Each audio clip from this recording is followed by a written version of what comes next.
Maintenant, après avoir alors présenté l'ensemble des concepts que l'on vient de voir, maintenant on peut alors voir comment faire de l'inférence logique ou bien comment prouver une certaine conséquence logique par la méthode de démonstration de théorème. Alors, je rappelle que la démonstration de théorème consiste à appliquer un ensemble de règles d'inférence jusqu'à prouver une certaine conséquence logique, c'est-à-dire la théorème. Alors, les règles d'inférence. Alors là, pour faire une démonstration de théorème, alors nous pouvons appliquer un ensemble de règles d'inférence qui sont comme suit. La première règle s'appelle le modus ponens, ou bien la règle d'élimination de l'implication. Alors là, ça c'est la règle. Alors comment lire cette règle? Alors c'est très simple. Alors là, on a alpha implique bêta, vrai. Et alpha est vrai. C'est-à-dire on sait que alpha implique bêta est vrai. Et on sait que alpha est vrai. Alors de là, on va déduire que bêta est vrai. Voilà, de alpha et de alpha implique bêta, on déduit bêta. Tout simplement. Ça, c'est la règle qui s'appelle le modus ponens. La deuxième règle, la règle d'élimination de la conjonction.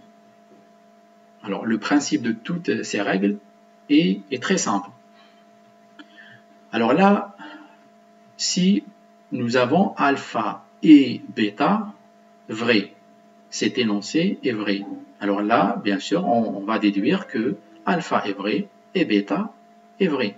Alors ça, c'est la règle d'élimination de la conjonction. Ou bien d'une manière générale. Alors là, si on a ici une conjonction de plusieurs termes conjonctifs, alors supérieur à 2, alors là, et cette conjonction est vraie, alors on déduit que tous les termes conjonctifs sont vrais aussi. Alors, la règle maintenant d'élimination de l'équivalence. Et ça, bien sûr, on l'a vu d'une certaine manière. Alors, si on sait que alpha est équivalente à bêta, c'est-à-dire cet énoncé est vrai, alors là, on peut déduire que alpha implique bêta et bêta implique alpha est vrai. Ou bien l'inverse. Si cet énoncé est vrai, alors on peut déduire que celui-là est également vrai. Alors là, ces trois règles, c'est ce que nous allons. Ce sont les règles d'inférence, qui sont des règles qui sont très simples. Alors on va les utiliser pour prouver une certaine conséquence logique par la méthode de démonstration de théorème. Alors maintenant, on va prendre un exemple par rapport au monde du OnePlus et par rapport à la base de connaissances que nous avons créée précédemment. Alors, je rappelle que la base de connaissances du monde du OnePlus que nous avons créée se compose de 5 propositions, ou bien de 5 énoncés. Alors, de R1 jusqu'à R5. Alors ça, ce sont les énoncés que l'on possède dans la base de connaissances.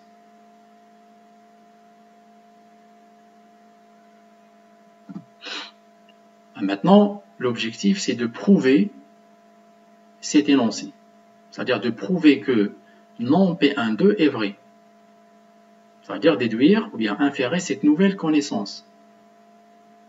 Non P12, c'est-à-dire il n'y a pas de puits dans la case 1,2 de la caverne du OnePlus. Alors comment maintenant déduire que non P12 est vrai à partir des énoncés de la base de connaissances.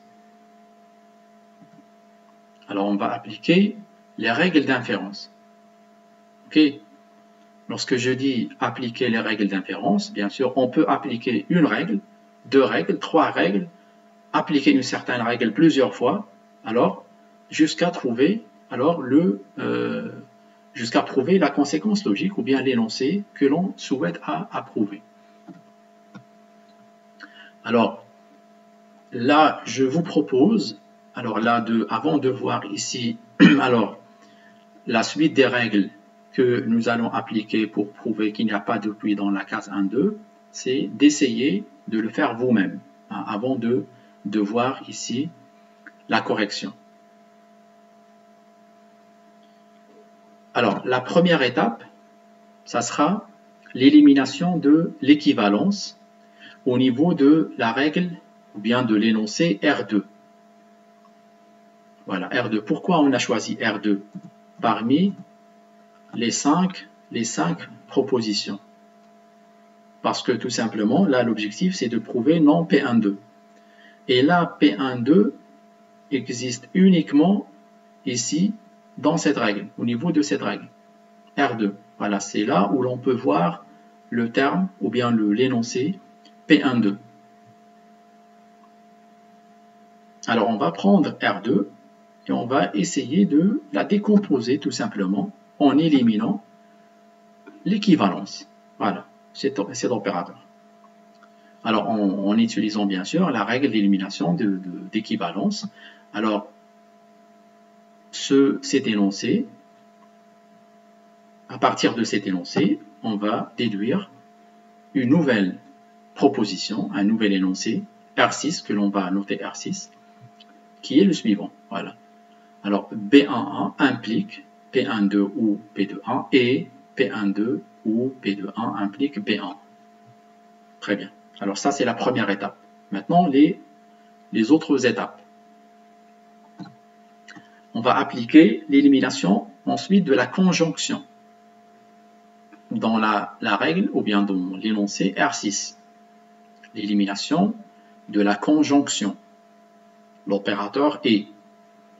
Alors, puisque on sait que cet énoncé est vrai, alors on peut déduire que ce terme conjonctif, c'est-à-dire cet énoncé est vrai, et celui-là est vrai.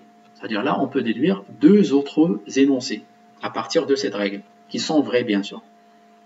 Alors là, R7, on va déduire R7, P12 ou P21 implique B11, c'est-à-dire celui-là. Et on peut bien sûr déduire alors l'autre terme conjonctif comme étant un énoncé vrai. Alors ensuite, à partir de R7, alors on va appliquer l'équivalence logique des contrapositifs, la contraposition que l'on a vu dans les exemples de l'équivalence logique. Alors là, qu'est-ce qu'on a? R7, c'est quoi? Voilà, P12 ou P21 implique B11. La contraposition dit quoi? Que ce terme est équivalent à quoi? À non B11 implique non ce terme-là. Voilà. Et ça sera noté R8. Non B11 implique non P12 ou P21. Alors maintenant, on va appliquer la règle du modus ponens sur R8 et R4. Alors là, on sait que cet énoncé est vrai. Ça c'est R8. Et on sait que, alors R4, voilà, je vous rappelle, R4, c'est non B11. Alors on sait que non B11 est vrai aussi. Non B11 est vrai. Voilà. Non B11 est vrai. Et tout ça, bien sûr, est vrai. Alors on déduit quoi? Que cet énoncé est également vrai. Voilà, celui-là, on va le noter R9. Non P12 ou P21 est un énoncé qui est vrai. Très bien. Alors maintenant, on va appliquer la règle de Morgan. Alors, sur le dernier énoncé, R9. Et qu'est-ce qu'on aura? On aura non P12 et non P12 et non P de 1. Voilà, ça c'est le dernier énoncé que l'on a déduit comme étant un énoncé vrai, bien sûr. Et là, on peut déduire à partir de là, bien sûr, que non P12 est vrai et non P de 1 est vrai. Ça veut dire qu'il n'y a pas de pluie dans la case 1, 2. Et là, il n'y a pas de pluie aussi dans la case de 1. Voilà. Alors, et comme ça, on a prouvé la conséquence logique par la règle ou bien la méthode de démonstration de théorème. On a prouvé que non P12 est vrai à partir des énoncés de la base de connaissances initiale.